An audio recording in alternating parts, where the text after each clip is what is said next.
तो इस कहानी की शुरुआत हुई थी जीहोन से, एक हारा हुआ इंसान जिसके पास पैसे ना होने की वजह से उसकी फैमिली तक ने उसे छोड़ दिया था। जीहोन के पास अब अपनी बीमार मॉम के इलाज करवाने तक के पैसे नहीं थे। सर से पांव तक वो कर्ज में डूबा हुआ था। ऐसी सिचुएशन में जब उसके पास कोई रास्ता नहीं था, किसी ने उसे डेथ गेम खेलने का मशवरा दिया। लगभग 500 लोग ये डेथ गेम खेलने आए हुए थे। इस गेम में एक रोबोट थी, जो भी इंसान जरा से भी गलती करता था वो रोबोट उसे चुनकर मार देती थी। जीहोन ने अपनी जान बचाने के लिए, यहाँ सरवाइव करने के लिए एक बुढ़ी कैंसर पेशेंट तक को धोखा देकर अपनी जान बचाई और आखिर ये गेम जीत कर यहाँ से निकल भी गया। लेकिन उसके दिल में जो दुख बैठ गया था वो 500 में से सिर्फ एक था जो ये गेम जीत के निकला था। बाकी सारे उस गेम के दौरान मारे गए। गेम को जीतने के बाद उसके हाथ बहुत पैसे लगे थे, लेकिन उसने इन पैसों को हाथ तक नहीं लगाया क्योंकि उसे रिग्रेट था इस चीज का कि उसकी वजह से सारे लोग मरे हैं। हालांकि ये उसने गेम प्लान नहीं की थी। फिर एक दिन एक अनजान आदमी उसे हॉस्पिटल में बुलाता है। जीहोन ये देखकर हैरान परेशान कि ये वही गेम वाला बूढ़ा कैंसर पेशेंट था जो गेम में हार गया था, जिसे मार ही दिया गया होगा। लेकिन अब ये जिंदा सलामत उसके सामने था और इसके जरिए उसे घिनौनी सच्चाई ये पता चली कि लोग बस अपनी एंटरटेनमेंट के लिए यहाँ लोगों को मरवा देते थे। इस डेथ गेम में ये इंसान जो कैंसर पेशेंट था, इसकी लाइफ भी काफी बोर हो गई थी और अपनी लाइफ में थोड़ा मजा लाने के लिए इसने ये डेथ गेम बनाई थी। जीहोन को उस बूढ़े आदमी की बेरहमी पर बहुत गुस्सा आया और उसने ठान लिया कि वो इस गेम को बंद करवा कर रहेगा। इसके बाद हम मिले जुनहो से, एक पुलिस ऑफिसर जिसका भाई भाग चुका था पुलिस से कुछ फ्रॉड करके। अपने भाई को ढूंढते हुए जुनहो को उसके रूम से एक गेम वाला कार्ड मिला था। इन्वेस्टिगेशन करते हुए जुनहो जीहोन तक पहुंचा और उसे पता चला कि वो गेम में जाने वाला है और उसका पीछा करते हुए वो भी किसी तरह गेम में घुस गया। वो गेम में पार्टिसिपेट नहीं करने आया था, इसलिए उसने गेम के गार्ड्स में से एक गार्ड को मारकर उसका हुलिया ले लिया। वहाँ गेम में जाकर उसी इस गेम में होने वाले जुल्म का पता चला और उसने इस गेम के खिलाफ ही बहुत सारे सबूत इकट्ठे किए और इस आइलैंड से भागने में कामयाब भी हो गया। उसने सबूत सारे सेंड भी किए थे पुलिस को, लेकिन आइलैंड में सिग्नल न होने की वजह से जुनहो की कोई भी चीज पुलिस को रिसीव नहीं हुई। उस पे जुल्म ये कि जुनहो पकड़ा भी गया फ्रंटमैन के हाथों। फ्रंटमैन वो आदमी है जो इस गेम को खिलाता है और यहाँ हमें ये देखकर हैरानी हुई कि जुनहो का भाई ही असल में फ्रंटमैन था। उसने जुनहो को गोली मारने से पहले अपना चेहरा दिखाया और जुनहो को गोली मार दी, जिसके बाद उन्हें लगा कि जुनहो मर गया है और उन्होंने उठाकर जुनहो को पानी में फेंक दिया। और यहाँ पहले सीजन का रिकैप खत्म होता है। नेक्स्ट सीजन की कहानी यहीं से कंटिन्यू हो रही है। सबवे स्टेशन पे हम अब जीहोन को देख रहे हैं जो अपनी बेटी से मिलने के लिए जा रहा है। सबवे स्टेशन पे उतरते ही उसकी नजरें दो आदमियों पे रुक गई। उन दोनों में से एक आदमी वही आदमी था जिसने जीहोन को स्क्विड गेम का कार्ड दिया था। ये बात समझ गया कि अब ये लोग दोबारा एक नई गेम के लिए लोगों को इकट्ठा कर रहे हैं, लेकिन वो अब इन्हें इनके बुरे इरादों में कामयाब होने नहीं देगा। वो भागते हुए उस आदमी तक पहुंचने की कोशिश करता है, लेकिन उसने फिर भी थोड़ी देर कर दी थी। वो आदमी वहाँ से जा चुका था। जिन्होंने उस आदमी के हाथ से कार्ड ले लिया जिसको वो गेम वाला आदमी कार्ड देकर गया था और फौरन उस नंबर पे कॉल मिलाई। कॉल मिलाते ही वो फ्रंटमैन को धमकी देता है कि मैं तुम्हें तुम्हारे इरादों में कामयाब होने नहीं दूंगा, मैं इस मर्तबा इस गेम को चलने नहीं दूंगा। उसकी धमकियां सुनकर उल्टा फ्रंटमैन ही अब उसे धमकी देने लगा था। वो उससे कहता है जाओ तुम अपनी बेटी से मिलने जाओ, इन पंगों में ना ही पड़ो तो अच्छा है। ये सुनकर वो समझ गया कि फ्रंटमैन और उसके लोग आज भी किसी तरह उसके ऊपर नजर रखे हुए थे, लेकिन अब तक ये कैसे मुमकिन था। वो समझ गया कि जरूर उसकी बॉडी में कोई ट्रैकर लगा हुआ है। फौरन वॉशरूम में जाकर वो ट्रैकर अपनी बॉडी में ढूंढने लग जाता और उसे कान के नीचे अपनी बॉडी में लगा ट्रैकर मिल भी जाता है, जिससे उसने एक कटर से कट करके निकाल दिया। सीन कट हो गई। यहाँ हमने जुनहो को देखा जिससे लास्ट सीजन में फ्रंटमैन यानी उसके अपने भाई ने पानी में गिरा दिया था। पता चला कि उसे पानी से एक फिशरमैन ने रेस्क्यू कर लिया था और अब वो हॉस्पिटल में एडमिट था। काफी दिन गुजरने के बाद जुनहो को इस टाइम होश आया है। दूसरी तरफ जीहोन जिसने अपनी बॉडी से ट्रैकर निकाला है, ट्रैकर निकालने के बाद वो अंडरग्राउंड हो गया ताकि स्क्विड गेम वाले उसे ट्रैक न कर पाए, जिसके बाद लगभग 2 माह का वक्त सीजन में गुजार दिया गया और हमें जिन्हो को दिखाया गया जो अभी तक अपने भाई को ढूंढ रहा है और ट्रैफिक पुलिस में है। अपने भाई को ढूंढने के साथ साथ उसका दूसरा मिशन स्क्विड गेम को बंद करने का भी बन गया था, क्योंकि उसने भी देखा था कि कैसे स्क्विड गेम में बेदर्दी से लोगों को मार दिया जाता था। वो जब ये केस अपने सीनियर से डिस्कस करने लगा तो किसी ने उसकी बात नहीं मानी, क्योंकि जब जिन्हो ने उस गेम के बारे में सारे सबूत इन लोगों को उस आइलैंड से सेंड किए थे तो वो इन लोगों तक पहुंच ही नहीं पाए थे और ऐसे सबने मान लिया था कि जिन्हो झूठ बोल रहा है। सीन कट होकर हमें जीहोन को दिखाया गया जिसे अब फ्रंटमैन ने ट्रैक कर लिया था। फ्रंटमैन उसका दरवाजा नॉक करता है। डरते हुए जब जीहोन ने दरवाजा खोला तो फ्रंटमैन 2 कटे हुए सर उसके सामने लेके आया, जिनकी आंखें एकदम से खुल गई और यहाँ पर जीहोन की भी आँख खुल गई और हमें पता चला ये सिर्फ उसका एक सपना था। डेकर जैसे ही वो उठा उसके दरवाजे पे किसी ने नॉक किया। ये एक गैंगस्टर था जिससे पिछले सीजन में जीहोन ने बहुत सा कर्ज लिया हुआ था, लेकिन अब गैंगस्टर जीहोन के लिए ही काम करता था। अपने साथियों के साथ मिलकर सबवे स्टेशन पर उन लोगों को ढूंढने का जो स्क्विड गेम के लिए लोगों को मैन्युपुलेट करते हैं। अब वही टाइम आ चुका था जिस टाइम में 2 साल पहले जिन्हों को स्क्विड गेम में इंगेज किया गया था। इसीलिए अब वो गैंगस्टर को हर सबवे स्टेशन पर लड़कों को जगह जगह खड़े करने की ड्यूटी देता है, जिसके लिए उसने गैंगस्टर को 1 मिलियन यौन भी दिए थे और साथ ही ये वादा भी किया था कि अगर उन्होंने उस आदमी को किसी भी तरह ढूंढ निकाला जो स्क्विड गेम में लोगों को फंसाता रहा है और अब भी फंसा रहा है, तो जिन्हों इन्हें 1 बिलियन यौन इनाम के तौर पर भी देगा। इनाम की रकम सुनते ही गैंगस्टर का तो मुंह खुला व खुला रह गया। उसने अपने लड़कों को भी लालच दी कि जो भी उस आदमी को ढूंढेगा उसे इनाम की आधी अमाउंट मिल जाएगी। जिन्होंने ये लालच इसलिए दिया था ताकि सब लोग दिल लगाकर काम करें और अगर इस मर्तबा इन्हें वो आदमी ना मिला तो इन्हें पूरे 1 साल का और इंतजार करना पड़ जाएगा और इस 1 साल में उस गेम के जरिए बहुत से लोगों की मौत भी हो जाएगी। दूसरी तरफ जिन्हों भी स्क्विड गेम वाला आइलैंड ढूंढने की कोशिश में है। ये काम वो उसी फिशरमैन के साथ मिलकर कर रहा है जिसने उसकी जान बचाई थी। जहाँ से जिन्हों उस फिशरमैन को मिला था, ये लोग उसके आसपास के सब आइलैंड देख चुके थे और अभी तक स्क्विड गेम वाले आइलैंड तक नहीं पहुँच पाए थे। सीन कट होकर हमें गैंगस्टर को दिखाया जाता है जो अपनी एक नई टीम को ट्रेनिंग दे रहा है। उसने सबको बताया कि उन लोगों को सबवे स्टेशन पे एक ऐसे आदमी को ढूंढना है जो सूट पैंट पहने हुए होगा, हाथ में उसका पैसे से भरा ब्रीफकेस होगा और वो सबके साथ दार्जी गेम खेलेगा और उसके बाद उन्हें एक कार्ड देकर जाएगा। सब अपने काम पर लग जाते हैं और काफी दिन के सब्र के बाद 2 आदमियों को आखिर वो बंदा मिल भी जाता है। सबवे स्टेशन पर ही 2 लोगों के साथ दार्जी गेम खेलते हुए वो उसकी लोकेशन अपने बॉस गैंगस्टर के साथ जिन्हों को भी भेज देते हैं और खुद भी उसका पीछा करना शुरू कर देते हैं, जो अब एक कन्वीनियंस स्टोर पर जाकर बहुत सारे ब्रेड्स और लकी ड्रॉ कार्ड्स खरीद कर भीख मांगने वाले लोगों के पास गया है। इन भीख मांगने वाले लोगों के सामने उसने 2 चॉइसेस रखी, एक ब्रेड और एक लकी ड्रॉ की। तकरीबन सभी लोगों ने लकी ड्रॉ चूज किया लेकिन कोई भी नहीं जीत पाया, जिसके बाद इस आदमी ने सारे ब्रेड जमीन पर रखकर उसके ऊपर चलने लग गया और लोगों से कहा, ये खाना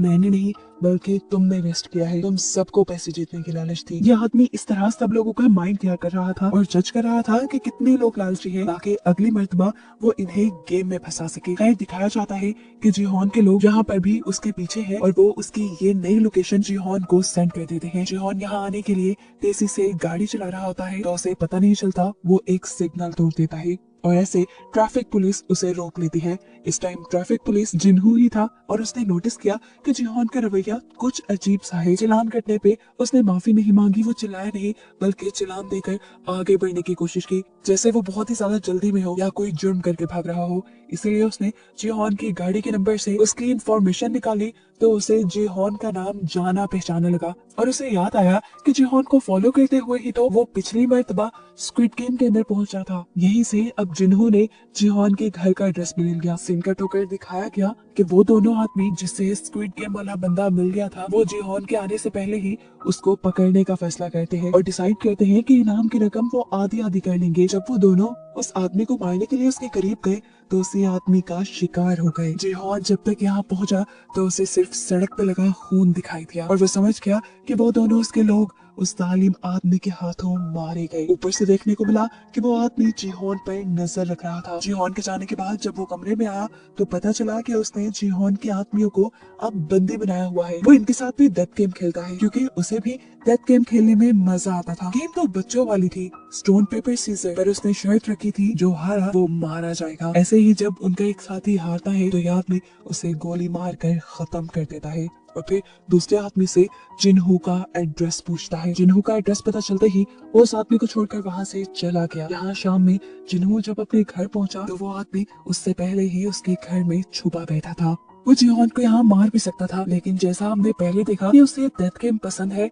वो अब जीहोन के साथ डेथ गेम खेलने का फैसला करता है। गेम खेलने से पहले उसने जीहोन को बताया कि मैं पहले स्क्विड गेम में डेड बॉडीज को उठाने का काम करता था लेकिन वो बहुत बोरिंग था, मुझे लोगों को खुद मारना पसंद था, इसीलिए मैंने फ्रंट मैन से अपनी जॉब चेंज करने की रिक्वेस्ट की। इसके बदले फ्रंट मैन ने पता है मुझे क्या टास्क दिया, उसने मुझे मेरे ही डैड को मारने को कहा और मैंने गन उठाकर मार दिया, जिसके बाद फ्रंट मैन ने मुझे ये गन दी और अब मैं किसी को भी मार सकता हूँ। जीहोन उसकी बातों पे ज्यादा ध्यान दिए बगैर उससे कहता है बस मुझे फ्रंट मैन का एड्रेस दो जिससे वो मिलकर इस गेम को बंद करने का प्लान रखता है। लेकिन ये बात सुनकर वो आदमी हंसने लगा और बोला, ठीक है, एक गेम खेलते हैं। ये तुम्हारे सामने एक गन है और इसमें सिर्फ एक ही बुलेट है, 5 नॉट्स इसके खाली है। बारी बारी एक दूसरे को शूट करते हैं, जो हारा वो मारा जाएगा और अगर मैं हारा तो तुम्हें मेरी पॉकेट से फ्रंटमैन का ड्रेस मिल जाएगा। जिहोन बिना डरे गेम को शुरू करते हुए उस गन को उठा चुका था, क्योंकि मरने का डर तो उसमें स्क्विड गेम ने खत्म ही कर दिया था। बारी बारी उन्होंने अपने ऊपर शूट किया और चौथी बारी पर जब वो आदमी अपने ऊपर गन पॉइंट करता है तो इस मर्तबा वो खुद को शूट कर चुका है। वो खुद ही अपनी जाल में फंसकर मारा गया। जिहोन जीत गया और अब जिहोन को उसकी पॉकेट से फ्रंटमैन का एड्रेस भी मिल गया। इससे पहले कि अभी वो इस एड्रेस का कुछ कहता, उसकी खराब किस्मत जिन्हू, जो कि एक पुलिसमैन है जिसे दोपहर गाड़ी चलाते हुए उसके ऊपर शक हुआ था, वो उसके घर का पता चलाते हुए उसके घर तक पहुंच गया और घर पहुंचते ही उसे गन शूट होने की आवाज सुनाई दी, जिससे उसका शक सच में बदल गया कि जिहोन एक क्रिमिनल है। फौरन वो दरवाजा तोड़कर अंदर आया। जिहोन को एक किलर समझकर वो इसी टाइम उसका इनकाउंटर ही करने वाला था कि ठीक वक्त पर आकर उसे किसी आदमी ने रोक लिया। ये वही लड़का था जिसके साथ गेम खेलने के बाद ये स्क्विड गेम वाला मरा हुआ आदमी उसे अपने अड्डे पर बांध आया था। किस्मत अच्छी थी, वो बच बचाकर वहाँ से निकल आया जिहोन को सारी सच्चाई बताने के लिए। लेकिन जब तक यहाँ पहुंचा, यहाँ का तो सारा माहौल ही बदल गया था। उसने जिहोन की जान जिन्हू से बचाई और फिर जिन्हू को सारी सच्चाई बताई डेथ गेम वाली, कि कैसे इस मरे हुए आदमी ने उनके साथ भी डेथ गेम खेली और उसके एक साथी को, उसके बॉस को मार दिया। बात को आगे बढ़ाते हुए जिहोन भी अब जिन्हू को स्क्विड गेम की सारी स्टोरी बताता है कि किस तरह इस गेम में सभी लोगों को मार दिया जाता है। उसने जिन्हू से कहा, मैं बुरा नहीं हूँ, मैं बस उस गेम को रोकना चाहता हूँ ताकि और मासूमों की जान बच पाए। स्क्विड गेम के बारे में वो जिन्हू भी जानता था। जिन्हू ने यहाँ जिहोन को बताया, मैं तुम्हारा ही पीछा करते हुए उस गेम तक पहुंचा था। वहाँ मैंने जाकर गार्ड्स के सूट पहन लिए और तुमसे कई मर्तबा बात करने की भी कोशिश की, लेकिन तुम मेरे से बात नहीं कर पाए। मैं जानता हूँ उस गेम में ये लोग सबको मार देते हैं और मारने के बाद उन डेड बॉडीज के साथ क्या किया जाता है, उनके ऑर्गन्स निकाल कर बेच दिए जाते हैं, ये सब कुछ भी मैं जानता हूँ। इतनी डिटेल्स तो जिहोन को खुद भी नहीं पता थी। जिन्हू के मुंह से ये सब सुनकर उसने भी अब जिन्हू को अपने साथ मिलाने का फैसला किया और जिन्हू को अपना प्लान बताया कि वो स्क्विड गेम के सभी बनाने वालों को चुन चुन कर मार देगा। एक फ्रंटमैन है जिसे आज तक उसने नहीं देखा, वो ब्लैक मास्क पहने आता है। उसने इल नामी एक बूढ़े कैंसर पेशेंट के साथ मिलकर ये गेम बनाई है। वो उन आदमियों को मारकर इस गेम को खत्म करना चाहता है। यहाँ पर गैंगस्टर भी इन दोनों की सारी बातें सुन चुका था। वो इनसे कहता है, मैं भी तुम्हारा साथ देना चाहता हूँ, मैं उनसे बदला लेना चाहता हूँ अपने उस मासूम साथी का जो मेरा राइट हैंड था, और अब मैं पैसों के लिए नहीं बल्कि हक के लिए तुम्हारा साथ दूंगा। ये सुनकर जिहोन को भी अच्छा लगा और वो इन दोनों को अपने एक रूम में ले गया जहाँ बहुत सारे पैसे थे। ये पैसे वो स्क्विड गेम से ही जीत कर आया था और अब इन पैसों को वो स्क्विड गेम को बंद करने के लिए ही इस्तेमाल करेगा। जिहोन इन लोगों को दिखाता है कि उसने ब्लैक मार्केट से बहुत सारी गन्स भी परचेज की हुई थी और एक सीक्रेट जगह भी बनाई हुई थी उसने, जहां वो अपनी ट्रेनिंग करता था। लेकिन इतना सब काफी नहीं था, उसे लड़ाई के लिए काफी सारे और लोगों की भी जरूरत थी। जिहोन अब जिन्हू को अपनी पुलिस वाली जॉब पे छोड़ने को कहता है ताकि ये लोग अपना मिशन अच्छे से कंप्लीट कर पाए। सीन कट हो गए। अब हमें एक न्यू कैरेक्टर नियोल को दिखाया जाता है। ये एक गरीब लड़की है और उसकी जॉब है होटल में बनी कॉस्ट्यूम पहनकर बच्चों को खुश करने की। उसके पास रहने को कोई घर भी नहीं, वो इसी होटल की बेसमेंट में रहती है। इसी जॉब में नियोल के साथ एक छोटी बच्ची बहुत ज्यादा अटैच हो गई है जो रोज यहाँ पे विजिट किया करती थी। लेकिन अफसोस की बात है कि उस बच्ची को बोन मैरो कैंसर है और बोन मैरो ट्रांसप्लांट करवाने के लिए उसके डैड के पास ज्यादा पैसे नहीं और अब वो बच्ची मरने वाली है। एक दिन उस बच्ची को इमरजेंसी में हॉस्पिटल एडमिट कराया जाता है, जो सुनकर नियोल भी तड़प कर उसे हॉस्पिटल में देखने के लिए जाती है। इस बच्ची की मदद करना चाहती है लेकिन उसके पास तो अब तक के लिए पैसे नहीं। इस बच्ची को क्या बचाएगी वो। रात होने पर हम नियोल को दोबारा पार्किंग में देखते हैं जहाँ पर 2 लोग आकर उसे स्क्विड गेम का कार्ड दे गए। सीन कट होकर हमें जिन्हू को दिखाया जाता है जो अपनी मॉम के साथ बैठा था और उसकी मॉम बहुत ज्यादा उदास थी क्योंकि वो जिन्हू के भाई के आने का इंतजार कर रही है। जिन्हू जानता है कि वो कभी नहीं आएगा, जिस काम में वो पड़ा हुआ है वो घर नहीं आएगा। लेकिन ये सब सुनने के बाद भी जब उसकी मॉम को तसल्ली नहीं मिलती तो एक और मर्तबा वो अपने भाई को ढूंढने का फैसला करता है। सीन कट होकर अब फाइनली दोबारा से हम जिहोन को देखते हैं जो इस टाइम अपनी दांतों का ऑपरेशन करवा रहा है। अपना एक दांत निकलवाने के बाद उसने अपने मुंह में एक नकली दांत फिक्स करवाया है जिसके अंदर ट्रैकर लगा हुआ है। असल में कल को वो फ्रंटमैन से मिलने वाला है, इसीलिए उसे बहुत ही ध्यान से हर काम करना होगा। ये लोग फ्रंटमैन को भी पकड़ना चाहते हैं और फ्रंटमैन के बाद इस कनांगी गेम के सारे हिस्सेदारों को भी पकड़ना चाहते हैं। पता चला है कि वो गैंगस्टर जो इनके ग्रुप में है वो अपने लिंक से बड़े बड़े कमांडोज को इनके ग्रुप में शामिल कर चुका है। इन कमांडोज के लिए कुछ भी सही गलत नहीं, ये लोग पैसे के लिए सब काम करते हैं। यहाँ हमें पता चला कि न्योल को भी वो स्क्विड गेम वाले लेके जा रहे थे। न्योल उनके साथ चली जाती है, लेकिन देखने को मिला कि उसे गेमर के तौर पे नहीं बल्कि सिक्योरिटी गार्ड के तौर पे हायर किया गया था। अब जिन्हों फाइनली जिहोन को लेकर उस एड्रेस पे आ गया है जो उस आदमी की जेब से इन्हें फ्रंटमैन का मिला था। ये एक क्लब का एड्रेस था। जिन्हों अंदर जाने से मना कर देता है क्योंकि उस आइलैंड पर फ्रंटमैन ने जिन्हों को देख लिया था और अंदर जाने पे वो पहचाना भी जा सकता है और इनका मिशन फेल भी हो सकता है। इन दोनों ने अब जिन्हों को छोड़कर अंदर जाने का फैसला किया कि लोग जैसे ही अंदर गए तो बाहर जिन्हों ने नोटिस किया कि 2 गार्ड्स जो कि स्क्विड गेम वाले यूनिफॉर्म पहने हुए हैं वो इस पार्टी के अंदर गए हैं और इससे वो समझ गया कि अभी तक फ्रंटमैन अंदर नहीं आया, शायद ये दोनों अंदर की सिक्योरिटी चेक करने के लिए आए हैं। अब यही बात कि फ्रंटमैन अंदर नहीं है जिन्हों अपने साथियों को बताना चाहता था, लेकिन अंदर जाने पर उसने देखा कि जिहोन को फ्रंटमैन के लोग दूसरे दरवाजे से कहीं ले जा चुके हैं। जिहोन के मुंह में लगे ट्रैकर की मदद से इन लोगों ने उस गाड़ी को ट्रैक कर लिया जिसके अंदर वो लोग जिहोन को ले गए थे। जिन्हों और उसके बाकी साथी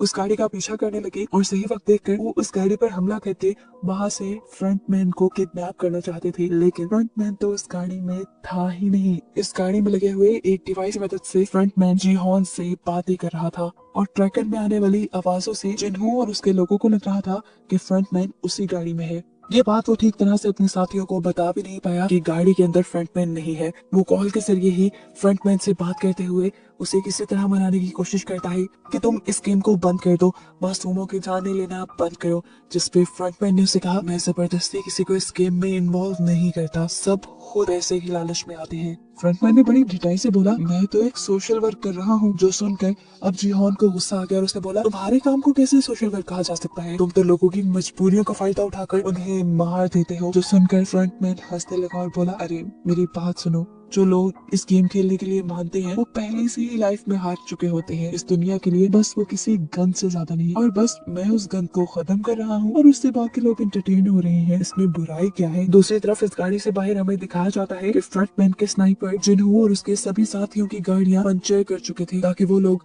आगे उसे फॉलो ना कर पाए। इस चीज को जानते हुए जिहोन भी इस गाड़ी से निकलने के लिए यहाँ ड्राइवर को शूट करने की कोशिश करता है, लेकिन उसे पता चला कि पूरी गाड़ी बुलेट प्रूफ है। साथ ही ड्राइवर ने भी बुलेट प्रूफ कपड़े पहने हुए हैं और वो अब इस गाड़ी में फंस चुका है। ये देखते हुए जिहोन वापस बैठ गया और अब उसके दिमाग में एक नई खिचड़ी बनने लगी। पता नहीं क्या सोचकर उसने फ्रंटमैन से दोबारा इस गेम में हिस्सा लेने को बोला। वो ऐसे तो इन सबको मना नहीं पाया था, लेकिन अब उसको लगता है कि वो गेम में जाकर इस गेम में होने वाली सारी ज्यादतियों को रोक सकता है। अब वो बंदा जो इस गेम को बिल्कुल पसंद नहीं करता वही ये गेम खेले तो मजे का हो सकता है। इसलिए फ्रंटमैन ने भी उसे गेम में दोबारा एनरोल कर लिया और अब उसे बेहोश करके ये लोग स्क्विड गेम के अंदर ले गए। जिन्हों फौरन उनका पीछा करने के लिए एक बोट के अंदर ट्रैकर्स लगा लेता है और उसी फिशरमैन के जरिए उन आइलैंड को ढूंढने के लिए निकल जाता है जहाँ पर वो जिहोन को लेकर जा रहे होंगे। यहाँ जिहोन को दोबारा दिखाया जाता है जिसकी यहाँ स्क्विड गेम के बेड पर खुली है। उसे अपना पुराना ही नंबर दिया गया है।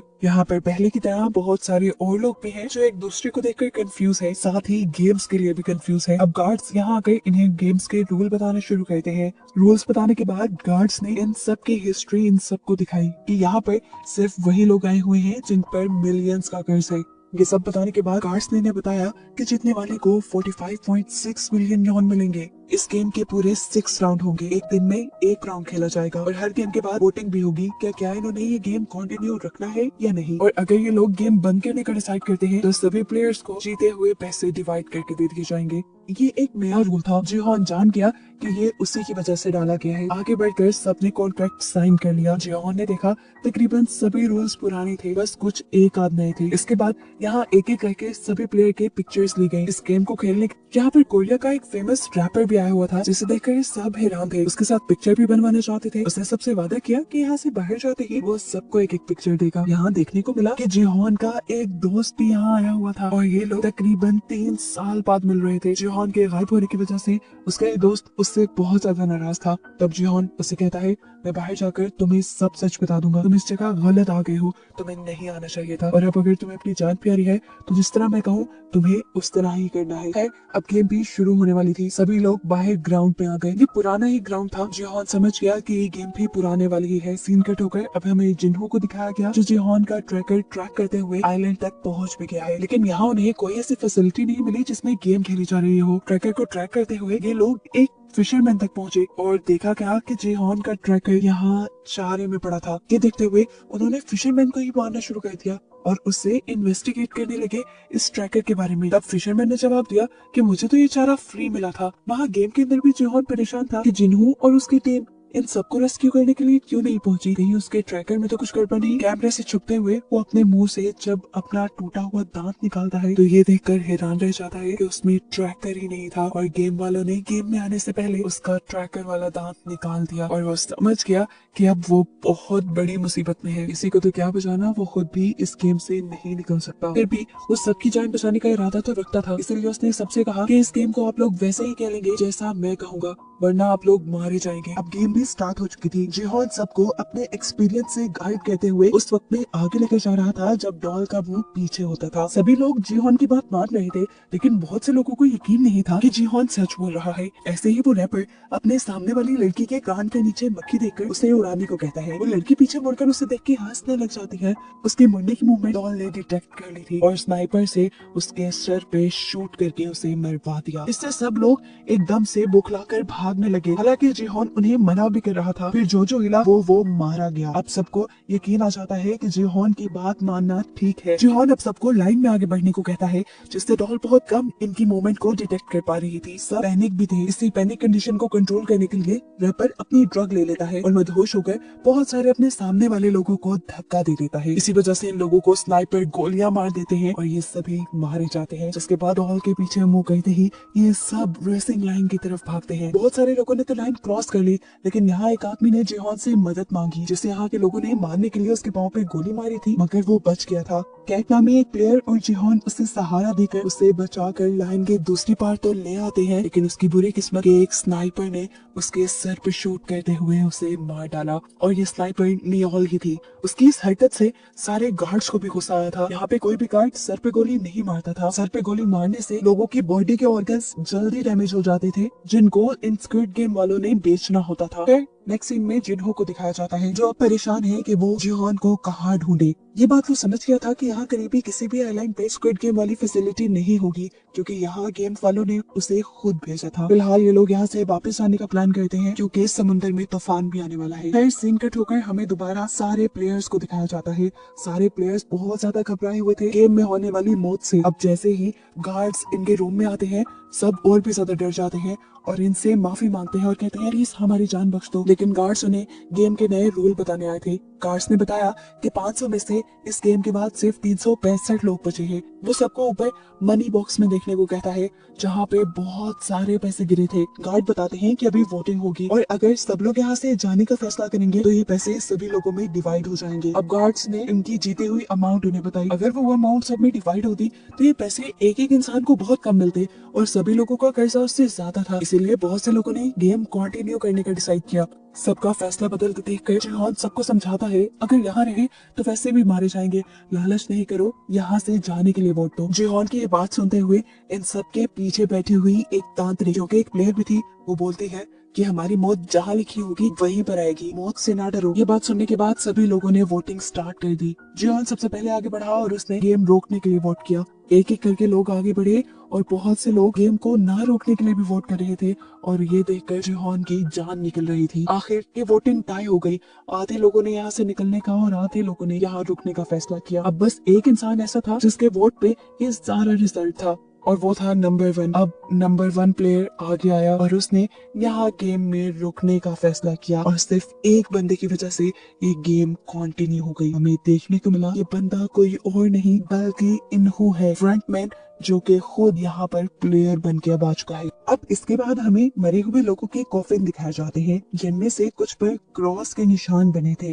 जिसका मतलब था कि उन लोगों के इन्हें ऑर्गन्स निकालने हैं। और दो आदमी जब ये काम कर रहे थे तब उनको सिर्फ एक ही डेड बॉडी के ऑर्गन्स ठीक मिले और उन्होंने अंदाजा लगाया कि एक सिक्योरिटी गार्ड जानबूझकर सर पे गोली मार रहा है, जिससे ऑर्गन जल्दी फेल हो जाते हैं। ऐसे उनका ये कारोबार तो बंद हो जाता है, इसीलिए वो फौरन इस चीज की खबर फ्रंटमैन को देते हैं। अब सीन कट होकर हमें सभी प्लेयर्स को दिखाया जाता है, जिनमें जीहॉन तो बहुत ज्यादा परेशान है, क्योंकि वो जानता है इस गेम में जो भी पार्ट लेता है वो मर जाता है। इसी सब के दौरान इन्हू बाकी सभी प्लेयर्स को लेकर उसके पास आया और उसने जीहॉन से कहा, देखो तुम पहले भी इस गेम में आ चुके हो, तुम एक्सपीरियंस्ड हो, तुम हमारी मदद कर सकते हो, जिससे हम लोगों की जान भी बच जाए और हमें पैसे भी मिल जाए। ये सुनने के बाद जीहॉन उन्हें बताता है कि पिछली मरतबा हमने दूसरी गेम डलजोना गेम खेली थी, जिसमें शुगर कैंडी के अंदर से हमने शेप्स निकालनी थी। ट्रायंगल सबसे इजी शेप थी और अम्ब्रेला सबसे ज्यादा हार्ड। ये सुनकर इन्हों बोला, जिसने अम्ब्रेला चुना होगा वो तो सबसे बड़ा बेवकूफ होगा। उसकी ये बात सुनकर जीहॉन को याद आया कि पिछले सीजन में जीहॉन ने ही अम्ब्रेला चुना था।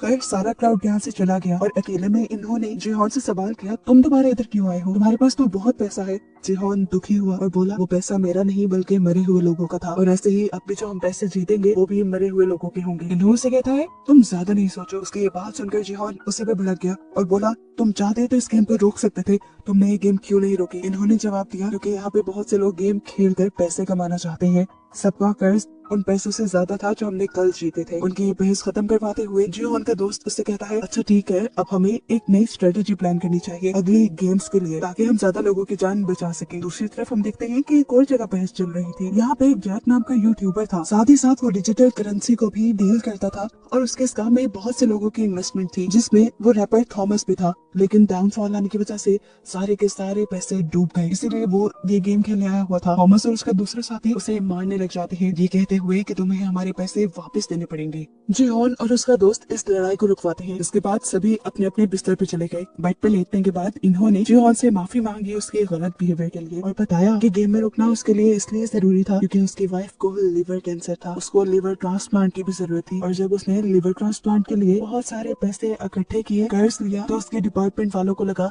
कि उसने करप्शन की है, जिसकी वजह से उसकी जॉब भी चली गई और अब उस पे बहुत बड़ा कर्ज भी है। वो ऐसे बिना पैसे लिए यहाँ से नहीं जा सकता। उसको इमोशनल हुआ देखकर जीहॉन भी उसकी मजबूरी समझ गया और उसने बिठा लिया कि अगले गेम में वो सबका साथ देगा। सीन कट हो गए, हमें दिखाया गया कि अब यहाँ के नए फ्रंटमैन के सामने नोएल को बुलाया गया है, क्योंकि वो लोगों के सर में गोली मार रही थी। जब फ्रंटमैन उससे वजह पूछता है तो वो बताती है कि पुराने फ्रंटमैन ने मुझसे यही डील की थी कि यहाँ पर बेकार लोगों को मारना है। मैं सर में गोली इसलिए मारती हूँ कि उनके अंदर जान होती है। जिस पर वो आदमी बताता है कि तुमने आइंदा सर पे गोली नहीं मारनी, देखो हम उनके ऑर्गन्स निकालते हैं और उनके ऑर्गन्स कई लोगों की जान भी बचा सकते हैं, तो याद रखना आइंदा तुमने गोली नहीं मारनी, वरना बेचने के लिए हमारे पास तुम्हारे भी ऑर्गन्स हैं। और मैं जानता हूँ तुम अपनी बेटी को वापस पाने के लिए जिंदा रहना चाहती हो। यहाँ इनकी बातों से हमें नोएल की जिंदगी के बारे में पता चलता है कि वो कोरियन मिलिट्री में थी, लेकिन एक जंग में जब वो हिस्सा लेने गई तो पीछे से उसकी बेटी गुम हो गई और आज तक वो अपनी बेटी को ढूंढ रही है। सीन कट होकर अब हम जुनहो को देखते हैं, जो अपने ऑफिस में आकर कमिश्नर से मदद मांग रहा है ये सारी कहानी बताते हुए, लेकिन उसके पास कोई सबूत नहीं। इसलिए कमिश्नर से कहते हैं, तुम जानते हो ना, सबूतों के बगैर हम किसी भी चीज पे एक्शन नहीं ले सकते और तुम्हारी कहानी यकीन के काबिल भी नहीं। मुझे लगता है कि तुम्हारी दिमागी हालत खराब होने लगी है। ये कहते हुए कमिश्नर वहाँ से उठकर चले जाते हैं और पता चलता है कि जिन्हो ने अपने हाथ से अपनी जॉब भी खो दी। लेकिन जिन्हो अभी भी हार मानना नहीं चाहता था, इसलिए उसने अपनी पुरानी टीम को दोबारा यूनाइट किया स्क्विड गेम वाला आइलैंड ढूंढने के लिए। सीन कट होकर अब हमें दोबारा गेम का सीन दिखाया गया, जहाँ पे अब वो डलजन गेम स्टार्ट हो गई थी। जीहॉन के कहने पर सबने ट्रायंगल चुना था, लेकिन जैसे ही सबने बॉक्स खोला तो एक ट्रायंगल के अंदर छोटे छोटे कई ट्रायंगल्स थे। ये देखकर सभी डर गए और जीहॉन पे चिल्लाने लगे। जीहॉन भी डर गए और तब उसकी आंख खुल गई और हमें पता चला ये सिर्फ उसका बुरा सपना था। खैर अब सब उठ भी चुके थे, दूसरी गेम का टाइम भी हो गया था। इन्हें अब एक नए ग्राउंड में लेके आया जाता है, जहाँ कर जीहॉन हैरान परेशान था क्योंकि ये गेम पहले उसने नहीं खेली थी। जब बाकी सब लोग आके जीहॉन से इस गेम के बारे में पूछते हैं तो बताता है ये कोई नई गेम है और मुझे इसके बारे में नहीं पता। ये सुनकर सब उस पर भड़क गए। इससे पहले कि ये सब लोग उसे मारना शुरू कर देते, इन्हों दरमियान में आ जाता है और ये लड़ाई रुकवा देता है। यहाँ पर अब इन्हें 5-5 लोगों की टीम बनाने को कहा गया था। डैनी जो कि प्रेग्नेंट थी और जैक की गर्लफ्रेंड थी, जैक उसके पास आकर उसे कहता है कि तुम मेरी टीम में आ जाओ, लेकिन डैनी इनकार कर देती है क्योंकि अब उसे जैक के साथ नहीं रहना था। वो अब जीहॉन की टीम के पास गई और उसने उनसे कहा, प्लीज आप लोग मुझे अपनी टीम में ले लें, मैं प्रेग्नेंट हूँ और मुझे कोई और अपनी टीम में नहीं ले रहा। ये लोग मान जाते हैं और इन सब की एक टीम बन जाती है। अब हमें दूसरी टीम को दिखाया गया जिसमें कैट, मैडी और दो माँ बेटा पार्क और ग्योंग थे और तभी जबरदस्ती तांत्रिक आकर इनके ग्रुप में शामिल हो गई। टीम्स बनाने के बाद इन सबको बताया गया कि सारी टीम के पाँव बांध दिए जाएंगे और इन्हें एक गोल सर्कल में एक साथ घूमना होगा। 5 मीटर के बाद एक गेम होगी जिस गेम को खेलते हुए इन्हें आगे बढ़ना है और एक दिए हुए टाइम के अंदर इन्हें अपना सर्कल कंप्लीट भी करना है। गेम्स के नाम सुनते ही इन सब लोगों ने आपस में कोऑर्डिनेट किया और जो जिस गेम में अच्छा था उसे वो खेलने की जिम्मेदारी दी। फिर गेम स्टार्ट हो जाती है और पहली 2 टीम्स को एक साथ खेलने के लिए दिया जाता है। पहली टीम डाची को बहुत अच्छे से खेलती है और तेजी से आगे बढ़ती है, लेकिन वो स्टोन को स्टोन से मारने में कामयाब नहीं हुए। स्टोन उनका आगे गिर गया था। एक साथ जब ये लोग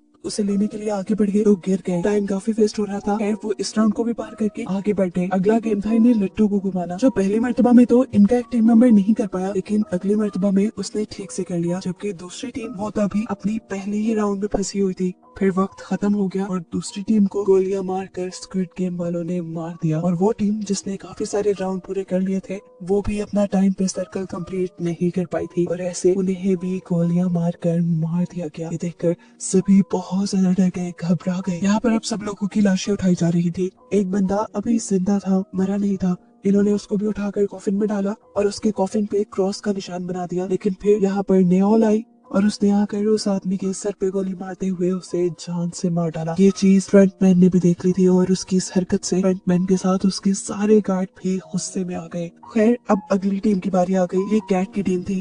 कैट ने यहाँ सबको संभाला और आगे लेकर बढ़ी। पहले इन्हें डाची गेम खेला था जिसमें वो लड़की पहली बारी में अपने कार्ड को घुमा नहीं पाई। तब कैट ने उसे कार्ड उल्टा पकड़ने को कहा और इस तरह पहली बारी में उसने अपने कार्ड को सीधा घुमा दिया था। फाइनली ये लोग आगे बढ़े। आगे इन्हें स्टोन से स्टोन को मारना था। वो लड़का भी पहली मर्तबा में स्टोन को स्टोन से हिट नहीं कर पाता। कैट यहाँ पे सबको एक साथ आगे कदम बढ़ाने को कहती है और ये लोग दोबारा उस स्टोन को लेकर पीछे आते हैं। इस लड़की की मोहम्मद से कहती है, बेटा उस आदमी को याद करो जिसने तुम्हारे सारे पैसे लूटे हैं। याद आते ही इस लड़के को इतना गुस्सा आया कि उसने पत्थर पर ठीक निशाना लगाकर ये राउंड भी जीत लिया। ये लोग दोबारा से आगे बढ़े। इस मर्तबा इन्हें 5 गाइस को इकट्ठे उठाकर इकट्ठे कैच करना था। कौन ये काम पहली मर्तबा में नहीं कर पाई और इस वक्त उसके बेटे ने उसे हौसला दिया और उसे कहा, तुम उस लड़की को याद करो जिसकी वजह से डैड तुम्हें छोड़ गए थे। ये सोचते ही उसने भी गुस्से में 5 डाइस को उछाल कर कैच कर लिया और जल्द ही ये लोग ये राउंड भी कंप्लीट करके आगे बढ़ गए। अगली बारी तांत्रिक की थी। उसे लट्टू घुमाना था लेकिन वो ये काम नहीं कर पा रही थी।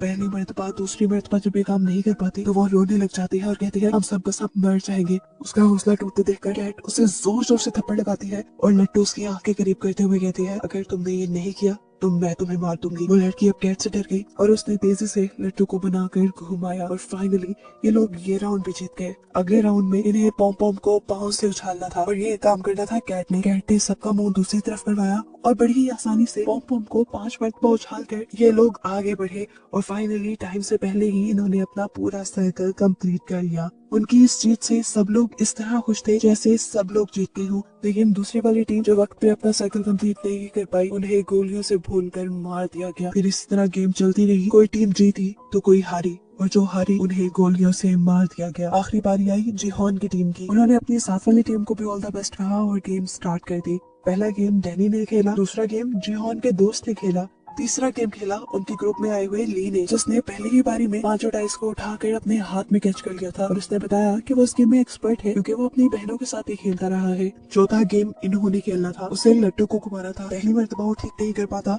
और ये लोग आगे जाकर इकट्ठे उस लट्टू को उठाते हैं। दूसरी मर्तबा जब वो ये करने लगता है तो जानबूझकर वो लट्टू को पीछे फेंक देता है। उसकी ये चाल किसी को समझ नहीं आ रही थी।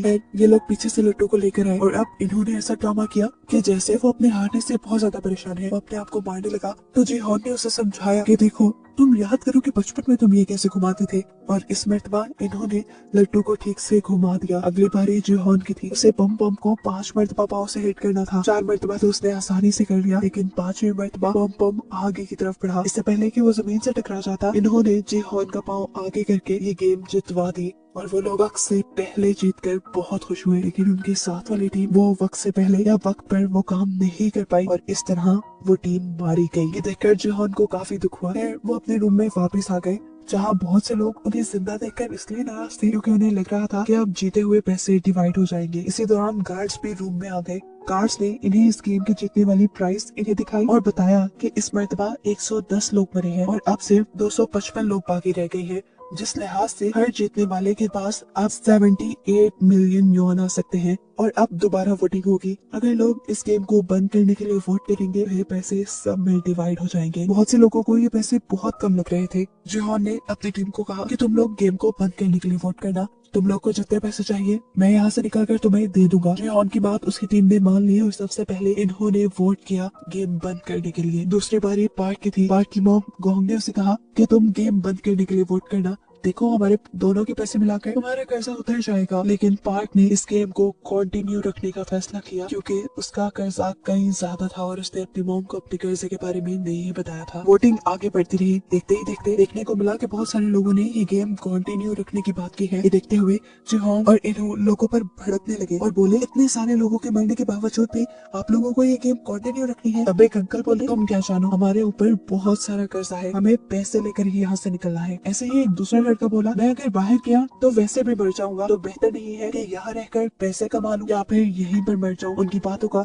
जिहोन के पास कोई जवाब नहीं था। वोटिंग खत्म हो गई। आखिरी वोट जिहोन को ही देना था। उसने गेम बंद करने के लिए तो वोट दिया लेकिन उसके वोट का कोई फायदा नहीं था क्योंकि ज्यादा लोग इस गेम को कंटिन्यू रखना चाहते थे। वोटिंग खत्म होने के बाद पार्क ने देखा कि गोंग ने उसकी मॉम से नाराज है। उसने जाके अपनी मॉम को मनाना शुरू किया और बताया मेरे ऊपर बहुत ज्यादा कर्ज है और जिन लोगों से मैंने वो कर्ज लिया है वो इतने खतरनाक है कि अगर मैंने उनके पैसे वापस ना किए तो वो मेरे सारे और कर्ज निकाल कर बेच देंगे। उसकी ये बात सुनकर गोंग ने उसे माफ कर दिया और यहाँ पार्क ने भी उसे प्रॉमिस किया कि अगले मरतबा मैं गेम को बंद करने के लिए ही वोट करूंगा। यहाँ हमने जिहोन के दोस्त जैंग को देखा। उसने भी इस गेम को कंटिन्यू रखने के लिए वोट किया था और उसकी इस हरकत से जिहोन बिल्कुल टूट चुका था। जिहोन ने अपनी टीम को वादा भी किया था कि वो उन्हें सारे पैसे दे देगा। तब जैंग ने उससे माफी मांगी और बोला मैंने एक आदमी के बहुत सारे पैसे लुटाने हैं, मुझे यहाँ से पैसे लेकर ही जाना था, लेकिन मैं वादा करता हूँ कि अगले गेम के बाद मैं भी इस गेम को बंद करने के लिए वोट करूंगा। जिहोन दुखी बैठा था और उसने सबसे कहा कि अगले गेम पे अब एक दूसरे को भी मारना पड़ सकता है। ये बात सुनकर सभी दुखी हो गए।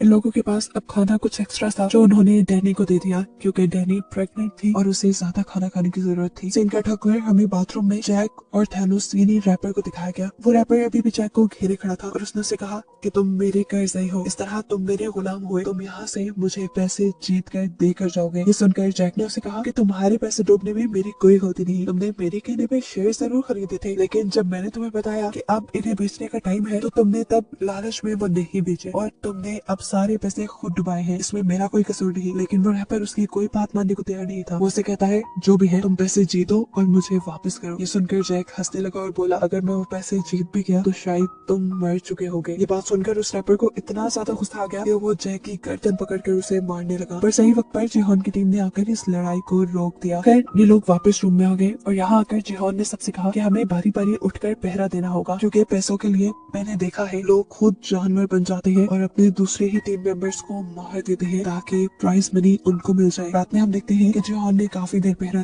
जिसके बाद जैंग उठा। जैंग ने उसे कहा जिहोन तुम सो जाओ, अब मैं पहरा देता हूँ। मुझे आज भी याद है कि तुम आखिरी मरतबा मेरे से पैसे लेने आए थे, लेकिन अगर मेरे पास होते तो जिहोन मैं सच में तुम्हें दे देता। जिहोन ने यहाँ उसे कुछ नहीं कहा और यहाँ उनकी बातों से हमें पता चला कि उनकी दोस्ती बहुत गहरी, बहुत पुरानी है। वो बचपन से स्कूल टाइम यहाँ तक कि जॉब भी उन्होंने एक साथ की थी और इस चीज का अंदाजा इन्हों को भी उनकी बातों से हो गया था। सारी बातें छोड़कर अब जैंग जिहोन से पूछता है तुम्हारे पास जितने पैसे थे तो तुम वापस गेम में क्यों आए? जिहोन ने इस बात का जवाब नहीं दिया बल्कि एक नया सवाल जैंग से पूछा कि अगर मैं यहाँ गेम में मर जाऊँ तो तुम मेरे हिस्से के पैसों का क्या करोगे? ये सुनकर वो उदास हो गया और उसने बोला ऐसी बातें नहीं करो, हम एक साथ जीत के बाहर जाएंगे। तब जिहोन ने जवाब दिया हाँ मैं भी यही चाहता हूँ कि हम साथ जिंदा बाहर जाएं, लेकिन अब मैं हार रहा हूँ, ये लोग मेरी बात नहीं समझ पा रहे। खैर सीन कट होकर फाइनली अब हम जिन्हों को देखते हैं जो दोबारा जिहोन को ढूंढने के लिए सफर शुरू कर चुका है और यहाँ नया दिन भी चढ़ गया है। सभी लोगों को दोबारा गेम के लिए तैयार होने को कहा गया, साथ ही साथ सभी गार्ड्स भी तैयार हो गए। सभी प्लेयर्स को एक बड़े से हॉल में लेकर जाया गया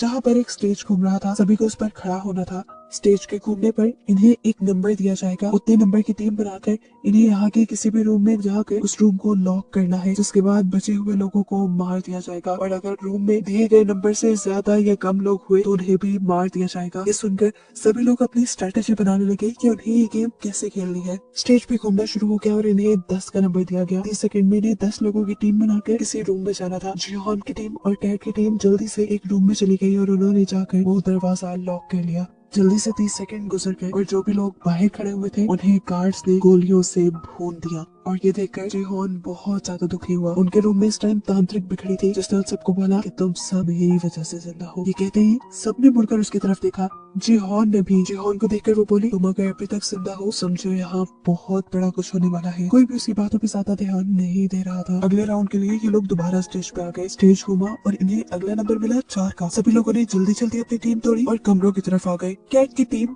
तांत्रिक को छोड़कर अपने रूम में बंद हो गई थी, जबकि जिहोन की टीम ने इन्हों को छोड़ दिया था। और फिर उसके बाद पहले की तरह बचे कुछ लोगों को मार दिया गया। गार्ड्स ने देखा कि एक रूम में 3 लोग थे। गार्ड्स ने उनको भी पकड़कर मार डाला। ये लोग जब रूम से बाहर आए तो तांत्रिक अजीब सी नजरों से उन्हें देख रही थी, जबकि जिहोन और उसकी पूरी टीम इन्हों के लिए परेशान थे। लेकिन इन्हों सेटिस्फाई था। उसने कहा कि मैं लोगों से जल्दी दोस्ती कर लेता हूँ, इसलिए मैं बच गया। फाइनली अगला राउंड शुरू हुआ और इन सबको 3-3 का नंबर मिला। इन लोगों ने अपनी दोबारा टीम तोड़ी और आगे बढ़े। गोंग अपने बेटे पार्क के साथ आगे जाना चाहती थी, लेकिन 2 लड़कों ने जबरदस्ती पार्क को पकड़कर अपने रूम में ले गए और गोंग ये देखकर परेशान हुई कि उसके बेटे ने उसे छोड़ दिया। वो वही परेशान खड़ी थी कि ठीक वक्त पर जिहोन और इन्हों आए और उसे पकड़ते हुए एक रूम में ले गए। वहाँ बैठकर भी गोंग बहुत ज्यादा परेशान थी क्योंकि उसके बेटे को उसकी बिल्कुल भी परवाह नहीं थी, चाहे उसकी मॉम मर भी जाए। उसकी ये बात सुनकर जिहोन और इन्हों को भी दुख हुआ। ये लोग दोबारा रूम से बाहर आए, जहाँ पर पार्क भी इस चीज से दुखी था कि उसने अपनी मॉम को छोड़ दिया, लेकिन गोंग ने उसे गले लगाकर संभाल लिया। इधर कैट और मैडी भी गोंग से मिले, जिनको एक तीसरे बंदे ने मिलकर बचा लिया था और वो भी अब से इनकी टीम का मेंबर बन गया था। फिर अगला राउंड भी शुरू हो गया। इस बार तुम्हें नंबर मिला 6 का।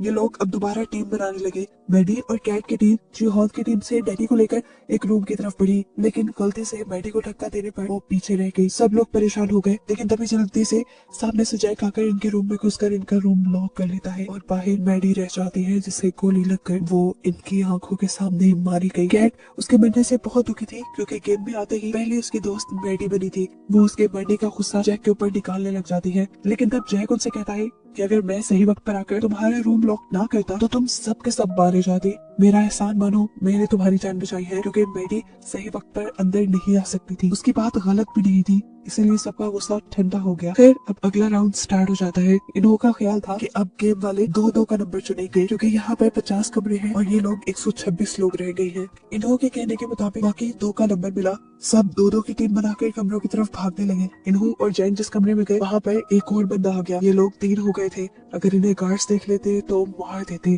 तब इन्होंने अपनी जान बचाने के लिए उस तीसरे आदमी की गर्दन पकड़कर उसे मार दिया, जो देखकर जैन भी घबरा गया। वो जान गया था कि इन्हों बहुत ज्यादा खतरनाक है। गेम अब खत्म हो चुकी थी। ये लोग वापस अपने रूम में आ गए, जबकि दिखाया गया कि मरे हुए लोगों को कॉफिन के अंदर डाला जा रहा था। जो लोग पूरी तरह मर चुके थे, जिनके ऑर्गन नहीं निकाले जा सकते थे, उनको जला दिया गया और बाकी लोगों के ऑर्गन्स निकाले गए। सीन कट हो गए। अब हमें जिन्हों को बोट पे दिखाया गया, जो ड्रोन की मदद से सही आइलैंड को ढूंढने की कोशिश कर रहे हैं। यहाँ पर फिशरमैन उससे कहता है कि अब हम बस उन आइलैंड्स को ढूंढेंगे जिनको हमने पहले नहीं ढूंढा। उसके बाद जिन्हों मान जाता है और ये लोग ड्रोन के जरिए एक ऐसे आइलैंड को देखते हैं जिसपे एक छोटा सा गेट था। जिन्हों समझ गया कि जरूर इस गेट के नीचे ही वो फैसिलिटी होगी। उसने फौरन अपने आदमियों को वहाँ भेजा और आदमियों ने जाकर जैसे ही वो कैबिन वहाँ खोला तो एक बहुत बड़ा ब्लास्ट हुआ, जिसमें उसकी बहुत सारी टीम मारी गई। इस चीज ने उसे बहुत बड़ा धचका दिया था। वो जान गया था कि ये सिस्टम सारा गेम वालों ने ही लगाया होगा ताकि लोग डिस्ट्रैक्ट होकर मारे जाएं। सिंगल पर दोबारा हमें गेम का सीन दिखाया जाता है,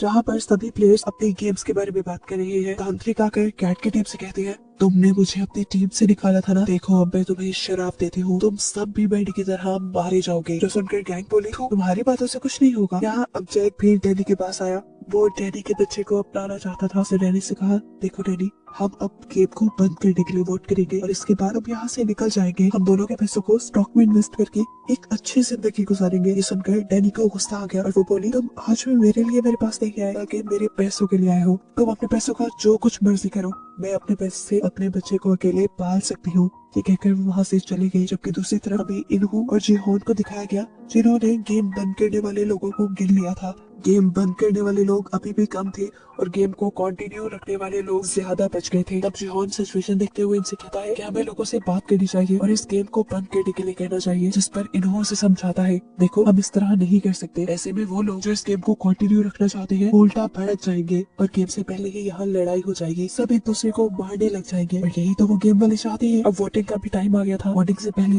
गार्ड्स ने आकर इन सब लोगों को बताया कि अब बचे हुए लोग सिर्फ 100 रह गए हैं और अगर 100 के 100 लोग यहाँ से निकलने का डिसाइड करते हैं तो हर एक को 365 मिलियन यौन मिलेंगे, जो सबके लिए तकरीबन काफी थे। वोटिंग स्टार्ट हो गई। इस पर वोटिंग काफी क्रिटिकल थी क्योंकि जितने लोग यहाँ से निकलने के लिए वोट कर रहे थे उतने ही लालची लोग ये गेम कंटिन्यू रखने के लिए भी वोट कर रहे थे। दिखाया गया कि तांत्रिक के कहने पर एक लड़की ने गेम को कंटिन्यू रखने का वोट दिया है, जिससे गेम को कंटिन्यू रखने वाले लोग ज्यादा हो गए हैं। लेकिन अच्छी बात थी कि अभी इन्हों का वोट बचा हुआ था। सभी उसे देखकर डर गए और सबसे ज्यादा डरा जैंग। जैंग जो उसका कारनामा देख चुका था रूम में एक आदमी को मारने का, वो ये बात जिहोन को बताने लगा। लेकिन उससे पहले ही इन्होंने उनके हक में वोट देकर उसकी इस बात को काट दिया और सब लोग खुश हो गए। लेकिन अभी तो वोटिंग टाई हो गई थी। इस वोटिंग का कोई रिजल्ट नहीं निकला। तब गार्ड्स ने कहा कि अब वोटिंग सुबह को दोबारा होगी। सुबह तक के लिए कोई फैसला नहीं है। अब सभी लोग जिन्होंने ये गेम को खत्म करने के लिए वोट दिया था वो सभी परेशान बैठे थे कि पता नहीं सुबह क्या होगा। तब एक आदमी मशवरा देता है कि हम उनके किसी एक आदमी को बनाकर अपनी साइड कर लेते हैं। ये सुनते ही पार्क आगे बढ़ा और उसने बोला कि अगर तुम लोग इस गेम को कैंसिल करने को कहते हो तो मैं तुम सबको खाने की पार्टी दूंगा।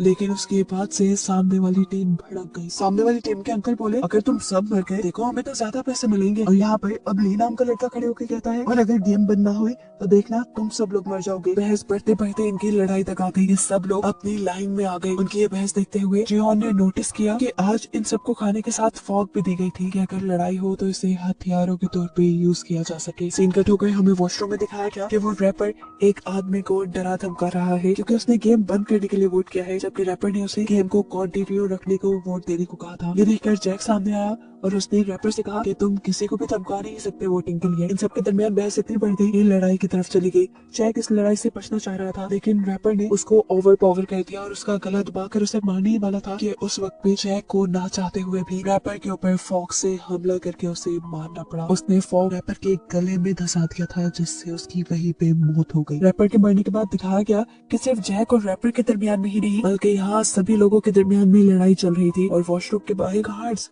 पहरा दे रहे थे क्योंकि वो तो खुद चाहते थे कि ये लड़ाई होती रहे। यहाँ अब हॉल में बताया गया कि कैसे बहुत सारे लोग वॉशरूम में लड़ाई करके मारे गए हैं और उनके मरने से इनके अमाउंट में और ज्यादा पैसा भी डाला गया। ये करने के बाद अब सारे लोग वापस आए और इन्होंने बताया कि कैसे वॉशरूम में वोटिंग को लेकर लड़ाई हो गई थी। सीन कट होकर अब हमें जिन्हों की मौत को दिखाया जाता है जिसमें एक आदमी की तबीयत खराब हो रही थी। वो उल्टी करने के लिए जब बाहर आया तो उसने देखा कि फिशरमैन जिसे जिन्हों अपना साथी समझ रहा है वही उसके सिस्टम में गड़बड़ी कर रहा था और यहाँ हमें रिवील हुआ कि असल में वो भी गेम वालों का ही एक मेंबर है। जब फिशरमैन ने देखा कि जिन्हों के गार्ड ने उसे देख लिया है तो वो उस गार्ड को ही उठाकर पानी में फेंक देता है। इतनी ही देर में जिन्हों भी शोर सुनकर बाहर आया तो ये फिशरमैन बहाना बनाने लगा, असल में यहाँ की सब चीजें खुली थी, मैं तो उसे देखने के लिए यहाँ आया हूँ। यहाँ एक फ्लैशबैक से हमें ये भी पता चला कि फ्रंट मैन यानी इन्होंने ही इस आदमी को यहाँ भेजा था उसके भाई यानी जिन्हों को उससे दूर रखने के लिए और साथ ही साथ जिन्हों का ख्याल भी रखने के लिए। यहाँ अब गेम में दिखाया जाता है कि ये लोग अपने अपने लोगों को गिन रहे हैं कि नए लोगों के मरने से वोटिंग पर कितना असर पड़ा है। गिनने पे पता चला कि गेम को कंटिन्यू रखने वाले 2 लोग मरे थे जबकि जिहोन की टीम का एक बंदा मरा था। अगर सुबह वोटिंग होती तो ये लोग जीत जाते, लेकिन जिहोन जानता था कि वोटिंग अब ऐसे नहीं होगी। रात में ये लोग जरूर किसी ना किसी को मार डालेंगे। सीन कट होकर दूसरी तरफ हमें गार्ड्स को दिखाया गया जो इस टाइम अपनी इलीगल बिजनेस में बिजी हैं। वो पानी के रास्ते ऑर्गन्स को यहाँ से लेकर निकल रही है ताकि ऑर्गन्स को अच्छे दामों में बेचा जा सके। यहाँ दिखाया गया कि कुछ गार्ड्स को ब्लैक मास्क ने तैयार करवाया क्योंकि यहाँ पर एक नई गेम चलने वाली है। ये गेम मर्डर की गेम है। इधर यही बात जिहोन ने भी सभी टीम मेंबर्स को बता दी कि जरूर गार्ड्स क्या ये लोग आज रात को हमें मारने की कोशिश करेंगे, ऐसा पहले भी हो चुका है। ये सुनकर सभी लोग घबरा गए। जिहोन अब इन सब से कहता है कि अगर हम लोगों को अपनी जान बचानी है तो हमें गेम वाले मेंबर्स को ही मार देना चाहिए, लेकिन ये इतना आसान नहीं था। तब जिहोन बोला अगर हम चाहे तो कर सकते हैं। ऊपर वाले फ्लोर्स में वो अथॉरिटीज रहते हैं, हम गार्ड्स को मारकर उनकी गन से लेंगे और जाकर अथॉरिटीज को मार देंगे ताकि ये गेम ही बंद हो जाए। इन्हों बोला ये बहुत खतरनाक रास्ता है, ऐसे में हमारे भी बहुत से लोग मारे जाएंगे। जिस पर जिहोन बोला हमारे लोगों के मरने के कम चांसेस हैं क्योंकि गेम वालों को अंदाजा भी नहीं है कि हम उनकी अथॉरिटीज के ऊपर हमला करने वाले हैं। ये सुनकर इन्हों अजीब सी नजरों से उसे देखकर बोला हाँ सच में उन्हें अंदाजा नहीं है। फिर सीन कट हुआ और हमें आधी रात का सीन दिखाया गया। जिहोन और उसके बहुत सारे साथी बेड्स के नीचे छुप गए थे क्योंकि वो जानते थे कि अब जो लड़ाई होने वाली है उसमें बहुत से लोग मारे जाएंगे। उनकी टीम के ज्यादा लोग इसलिए छुप गए ताकि वो नजरों में न आए और उनको कोई मार ना पाए। सुबह वोटिंग होने पर वही लोग, जिहोन ये भी जानता था कि गार्ड्स ज्यादा लोगों को मारना नहीं चाहते क्योंकि अगर ज्यादा लोग मर गए तो उनकी गेम में मजा ही नहीं रहेगा। इसलिए जब गेम को कंटिन्यू रखने वाली टीम ने जिहोन की टीम पर हमला किया और कुछ ही लोगों को मारा तो फौरन ही गार्ड्स भी आ गए इस लड़ाई को रोकने के लिए। गार्ड्स अब यहाँ गिरे हुए लोगों को चेक करने लगे कि क्या वो मर गए हैं। इन्हीं लोगों में जिंदा जिहोन की टीम भी छुपी हुई थी, जो एकदम से गार्ड्स को पकड़कर उनकी गन्स छीनने में कामयाब हो जाते हैं। असल में ये उनका प्लान था कि लड़ाई होने के बाद वो इस तरह मरने का ड्रामा करेंगे और गार्ड्स जब उनके करीब आएंगे तो वो गन्स छीन लेंगे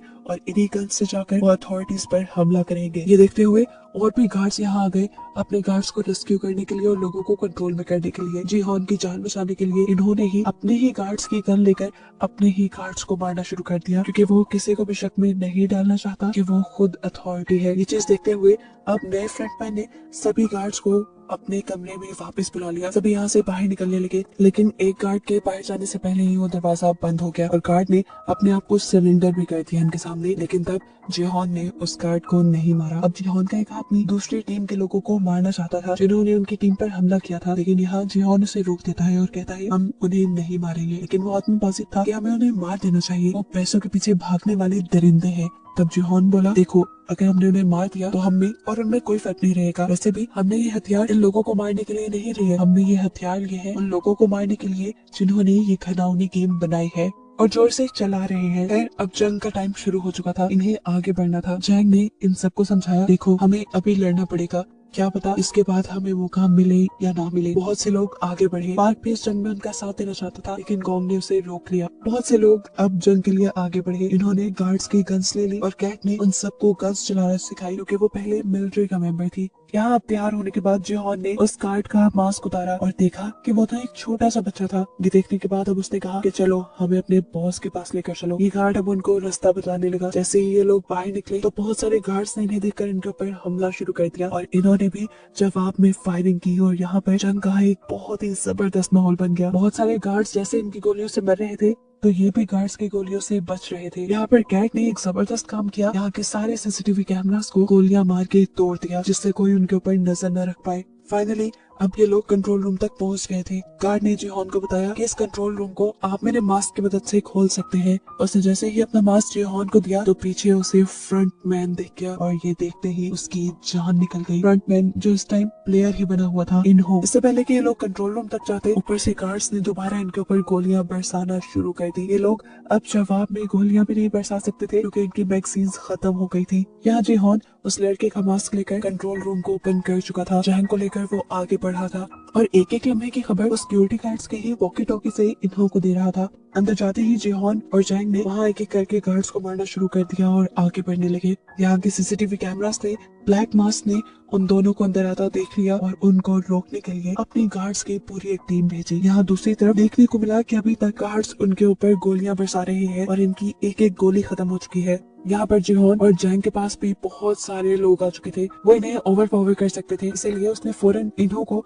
अंदर आने को कहा। लेकिन इन्होंने बताया कि मेरे पास गोलियां नहीं है। उसने उससे कहा जाओ पहले कमरे से वैक्सीन लेकर आओ गार्ड्स के पास जो एक्स्ट्रा होती हैं। जिहोन के कहने पर अब उसे ये काम करना पड़ा। अब इन्हों के आने में तो देर थी, जिहोन को बचाव के लिए दोबारा गोलियों की जरूरत थी। तब जैंग ने उसे कवर दिया, वो ऊपर से गार्ड्स को मारता रहा और जितने गार्ड्स को इन लोगों ने यहाँ मारा था जिहोन उनके पास जाकर उनकी मैगजीन ले आया। यहाँ देखने को मिला कि ली वापस हॉल में आ चुका था। उसने यहाँ पर मौजूद गार्ड्स की मैगजीन इकट्ठी करना शुरू कर दी और पार्क ने भी इस काम में उसकी मदद की। दूसरी तरफ हमें दिखाया गया जब इन्हों को ये फील हुआ कि जिहोन दोबारा कहीं से मैगजीन लेकर उनके गार्ड्स को मारता जा रहा है तो सिचुएशन खराब देखकर वो जिहोन के पास आया और जिहोन को डिस्ट्रैक्ट करने के लिए वो बोला मैंने बाहर एक नक्शा देखा था, मुझे लगता है कि कंट्रोल रूम तक जाने का पीछे से भी एक रास्ता है, मैं वहाँ जाकर तुम्हें कवर देता हूँ, तुम वहाँ से कंट्रोल रूम तक जाओ। जिहोन उसकी बात मान गया और उसके बहकावे में आते हुए उसे अपनी आखिरी मैगजीन भी जिहोन ने दे दी। यहाँ दिखाया गया कि नहीं जैसे ही वहाँ से बाहर निकला मैगजीन को ऊपर ले जाने के लिए तो गोलियों की आवाज ने उसे बुरी तरह डरा दिया। वॉकी टॉकी से कैट उसे ऊपर की तरफ बुला रही थी लेकिन वो वॉकी टॉकी को अब नीचे फेंक देता है क्योंकि ऊपर जाने का उसके अंदर हौसला नहीं। ये सुनकर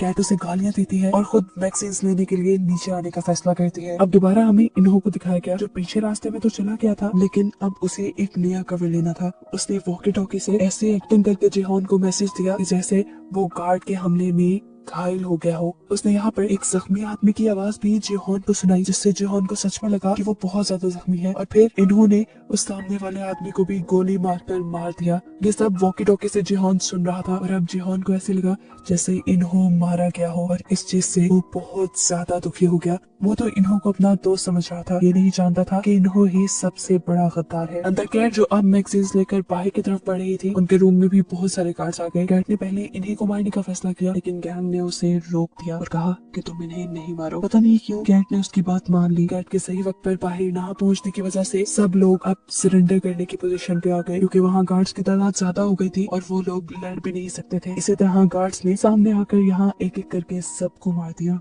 सीन कट होकर हमें दिखाया गया कि जीहोन और जैंग ने भी सरेंडर कर दिया था, क्योंकि उनके पास भी गोलियां खत्म हो गई थी। और तब उनके सामने आया फ्रंटमैन, यानी खुद ही इन्हो, जो उससे पूछता है जीहोन तुम्हें तो दोबारा यहाँ आके काफी मजा आया होगा है ना, लेकिन तुमने जो यहाँ किया वो अच्छा नहीं किया और इसकी अब तुम्हें सजा मिलेगी। वो अब उसके ऊपर बंदूक तानता है, लेकिन मार देता है जैंग ने उसके दोस्त को, ताकि उसके दिल में दर्द बढ़ जाए। अपने फ्रेंड को मरता देखकर जीहोन जोर से चिल्लाया और बस यहीं पे ये सीजन खत्म हो गया, बहुत सारी मिस्ट्रीज के साथ। कि आखिर यहाँ जीता कौन, यहाँ के पैसे किसको मिलेंगे और जिन्हों इन लोगों को ढूंढ भी पाएगा या नहीं, ये सब देखने को मिलेगा हमें नेक्स्ट सीजन में।